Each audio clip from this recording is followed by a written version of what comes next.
نحمده ونصلي على رسوله الكريم.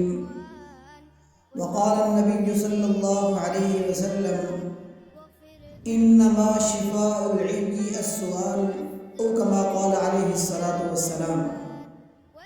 میرے بھائیو، دوستو، بزرگوں،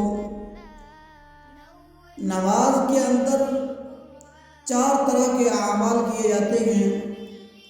ایک ایسا عمل جسے فرض کہا جاتا ہے، دوسرا وہ عمل جسے واجب کہا جاتا ہے، تیسرا وہ عمل جسے سنت کہا جاتا ہے، اور چوتھے نمبر پر وہ عمل جسے مستحب کہا جاتا ہے. ان اعمال میں سے ایک عمل جو واجب کا ہے، آج میں اس کا تذکرہ کرنا چاہتا ہوں کہ آج کل ہم نماز کے اندر ایک ایسی غلطی کرتے ہیں جس کا عوام تو عوام، خواص بھی غلطی کر جاتے ہیں. وہ غلطی کیا ہے کہ جب امام 4 رکعتوں والی نماز پڑھا رہا ہو اور امام 2 رکعتیں پڑھا کے جب اتحیات میں بیٹھتا ہے، کوئی مقتدی مسبوق آ کر جب شریک ہوتا ہے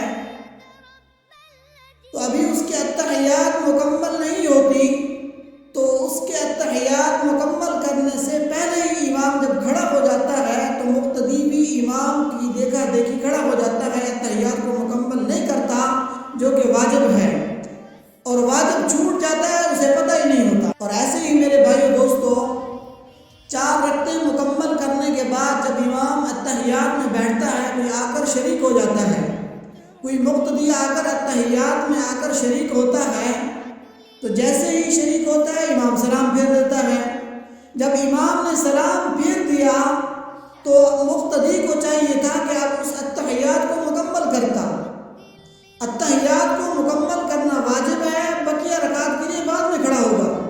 اور اسی طرح پہلے قاعدہ کے اندر بھی اتحیات کو مکمل کرنا واجب ہے، اور امام کی اقتداء کرنا وہاں پر ضروری نہیں ہے. پہلے وہاں پر اتحیات کو مکمل کرے اور پھر جا کر اپنی امام کی اقتداء کرے گا، کھڑا ہو جائے گا.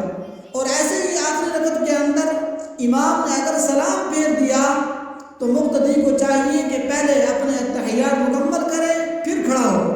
تو اس لیے میرے بھائیو دوستو، آج کل یہ غلطی بہت زیادہ ہو رہی ہے. عوام تو عوام، خواص کو بھی پتہ نہیں ہے. حدیث مبارکہ کے اندر آتا ہے کہ انما شفاء العی السؤال، کہ انسان کی جو جہالت جب دور ہوتی ہے سوال کرنے کی وجہ سے ہوتی ہے. ایک آدمی ہے، اس کو مسئلے کا پتہ نہیں ہے، جب مسئلہ پوچھے گا نہیں تو اسے کیسے پتہ چلے گا کہ میری نماز ٹھیک ہے یا غلط ہے. اس لیے علماء کی قدر کریں، علماء کے سامنے بیٹھیں، علماء سے سیکھیں. علماء سے سیکھیں گے تو نماز ہماری ٹھیک ہوگی.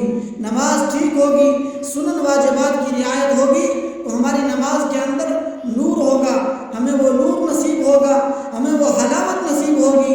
اس لیے میرے بھائیو دوستو، ہمیں چاہیے کہ نماز کو ضرور سیکھیں اور علماء سے سیکھیں. اور اس مسئلے کا عوام تو عوام، خواص کو بھی پتہ نہیں ہے.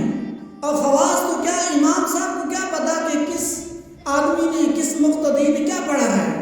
امام کے پاس کوئی ایسا آلہ نہیں ہے کہ جس کے ذریعے سے امام یہ پتہ لگا سکے کہ فلاں مقتدی نے اتحیات مکمل کیا یا نہیں کی. لہذا اس مسئلے کی طرف توجہ کرنا ہم سب کی ذمہ داری ہے.